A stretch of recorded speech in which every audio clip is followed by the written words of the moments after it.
চেন্নাইয়ের চিদম্বরম স্টেডিয়ামে টসে জিতে প্রথমে ব্যাটিং করার সিদ্ধান্ত নেয় আফগানিস্তান। ব্যাটিংয়ে নেমে ওপেনিং জুটিতে প্রথম দিকে দেখে শুনেই খেলছিলেন রহমানুল্লাহ গুরবাজ এবং ইব্রাহিম জাদরান।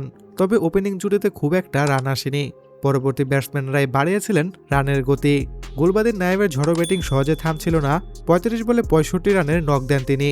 এছাড়াও বাকি ব্যাটসম্যানদের ছোট ছোট ক্যামিও আফগানিস্তানকে ১৮৩ রানের টার্গেট দাঁড় করাতে সাহায্য করে। তবে নিউজিল্যান্ডকে এই রানে আটকাতে পারেনি আফগানিস্তান। শুরুতে পরপর ২টি উইকেট নিয়ে তাদেরকে চাপে ফেলে দিলেও শেষ পর্যন্ত আর থামানো যায়নি। নিউজিল্যান্ড এর জবাবে ব্যাটিং করতে নামলে ফিন অ্যালেন ১ রানে এবং রাচিন রবীন্দ্র ০ রানেই আউট হয়ে যান। প্রথম দিকে কিছুটা ধীরগতিতে ব্যাটিং করছিল নিউজিল্যান্ড। তবে ওভার যতই বাড়ছিল তাদের রানের গতি। শেষ ৫ ওভারে ম্যাচ জিততে প্রয়োজন হয় মাত্র ৩২ রানের। এখান থেকে যে কোনো দলেরই ম্যাচ জেতা সম্ভব।